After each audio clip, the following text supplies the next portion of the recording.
Hi viewers, இன்றைக்கி bridal பூச்சடை எப்படி செய்யலாம், சம்பங்கி பூவையும் ரோஸ் பெட்டல்ஸையும் யூஸ் பண்ணி எப்படி செய்கிறதுன்னு இந்த வீடியோவில் நான் உங்களுக்கு காமிக்கிறேன்.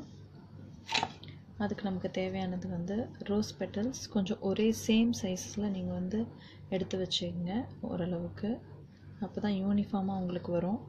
அடுத்தது பார்த்திங்கன்னா சம்பங்கி பூ. இதுக்கு கோல்டன் த்ரெட் வேணும். அடுத்தது இந்த போர்டு ஒன்றில் ப்ளைவுட்டில் நான் 2 ஆணி அடித்து வச்சுருக்கேன். இப்போ நம்ம ஸ்டார்ட் பண்ணலாம். இந்த கோல்டன் த்ரெட் இருக்கு இல்லையா, இதை இதில் முதல்ல டைப் பண்ணிக்கலாம். பாருங்கள், இந்த த்ரெட்டு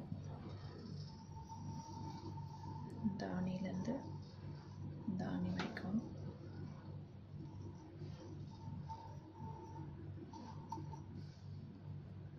இங்கே கொஞ்சம் த்ரெட் விடணும். இந்த சைடு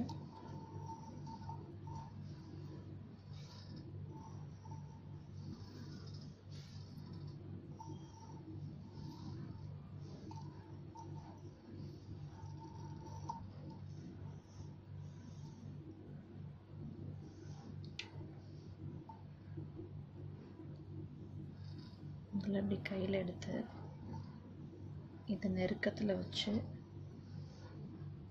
இப்படி மேலே போட்டு இப்படி எடுத்துருங்க.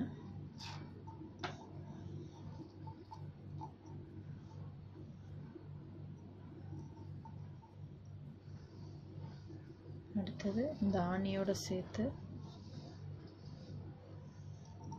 ஒரு முடிச்சு போட்டுருங்க.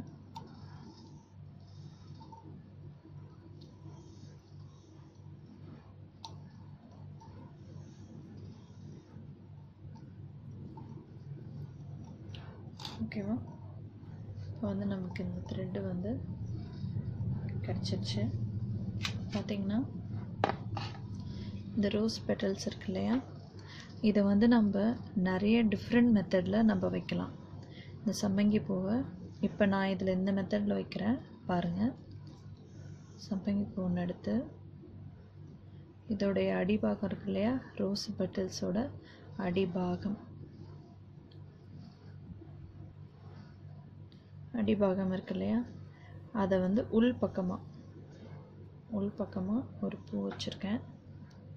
பூ வச்சு இதை எப்படி மடிச்சிட்டேன்.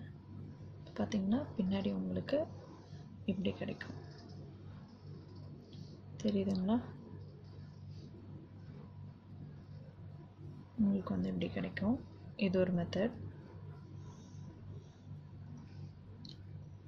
இப்போ இந்த 2 த்ரெட்டுக்கு நடுவில் இது இப்படி வச்சு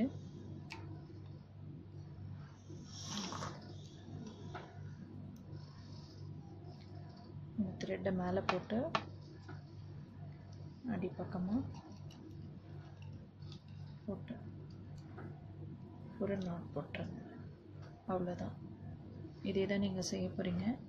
இப்போ இந்த சம்பங்கி பூ வெளியில் தெரிகிற மாதிரியும் நீங்கள் வைக்கலாம்.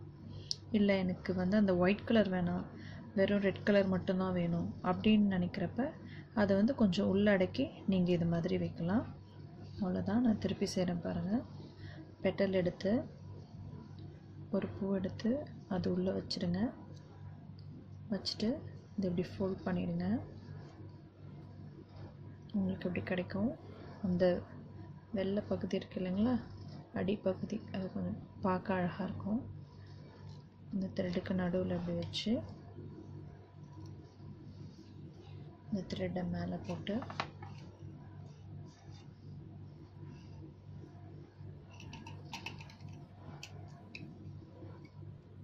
டைட்டாக போடுங்க. இல்லாட்டி இது பிரிஞ்சிருச்சுன்னா உங்களுக்கு லூஸ் ஆகிடும். அதனால் டைட்டாக வைங்க. இதே தான் நீங்கள் ஃபுல்லாக கன்டினியூ பண்ண போகிறீங்க. ஆனால் நீங்கள் முக்கியமாக நீங்கள் கவனிக்க வேண்டிய விஷயம் என்னென்னா, இந்த ரோ இருக்கு இல்லைங்களா, இது ஸ்ட்ரைட்டாக வரணும். இங்கே எப்படி இருக்குதோ அதை பற்றி பிரச்சனை இல்லை. நம்ம கடைசியில் இதை நமக்கு தேவையான அளவு எடுத்துக்கிட்டு கட் பண்ணி தான் எடுக்க போகிறோம். ஆனால் இந்த இடம் உங்களுக்கு சேமாக இருக்கணும், ரோவாக இருக்கணும். பாருங்கள்,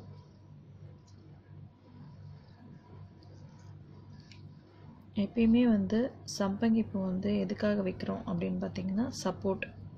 ரோஸ் பெட்டல்ஸ் வந்து ரொம்ப தின்னாக சாஃப்டாக இருக்கு இல்லையா, இதை வந்து நம்ம இது மாதிரி 2 நூலுக்கு நடுவில் வச்சு முடிச்சு போடுறப்ப என்ன ஆகும்னா அது வந்து பிச்சுக்கும்.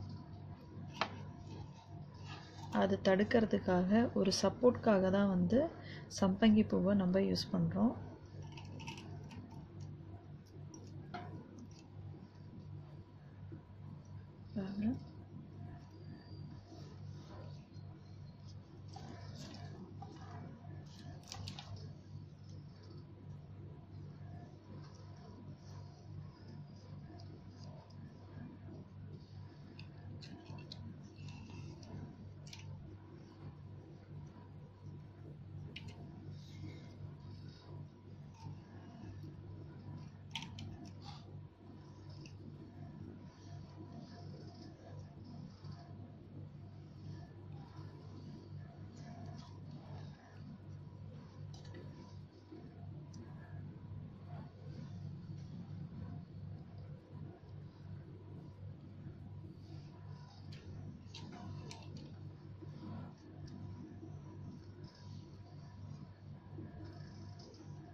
ஓகேவா, இதுதான் நீங்கள் ஃபுல்லாக கண்டினியூ பண்ண போகிறீங்க.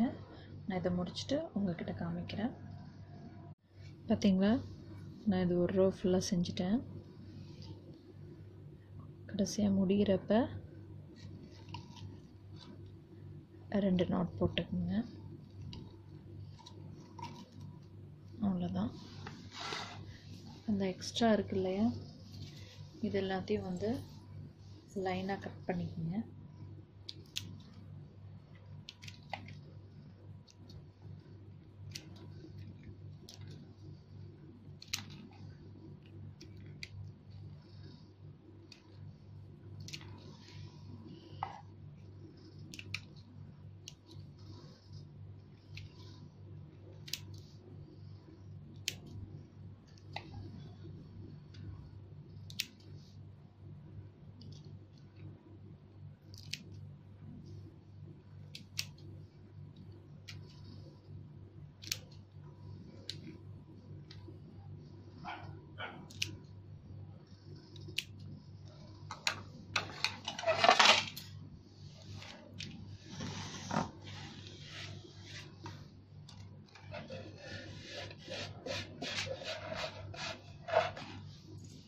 ஓகேவா, இப்போ நான் இதுலேருந்து எடுக்கிறேன். இதை இருக்கு இல்லையா, இதை அப்படி இதுலேருந்து எப்படி எடுத்துட வேண்டியதான். அடுத்தது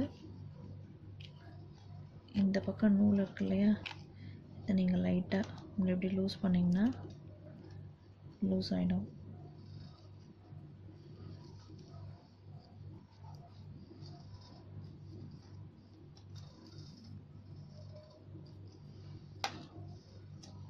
அவ்வளோதான்.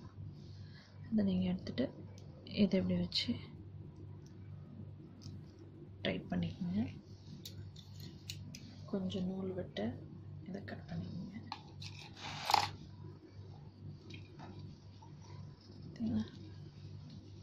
நமக்கு அழகாக ஒரு ரோஸ் பெட்டல் ப்ரைடல் பூச்செடை நமக்கு வந்து கிடச்சிருச்சு. இப்போ நீங்கள் இதை நடுவில் நம்ம இப்போ ஒரு சம்பங்கி பூ வச்சுருக்கோம். இதுவே நீங்கள் 2 சம்பங்கி பூவாக கூட வைக்கலாம்.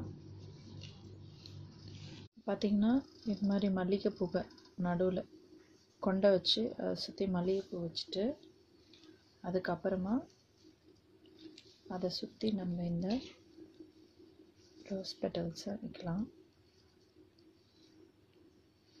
இப்படி உங்களுக்கு கிடைக்கும். ப்ரைடல் ஜடை பண்ணுறப்ப இது மாதிரி செய்கிறப்ப ரொம்ப அழகாக இருக்கும். நீங்களும் அதை வீட்டில் ட்ரை பண்ணி பாருங்கள். தேங்க்யூ ஃபார் வாட்சிங்.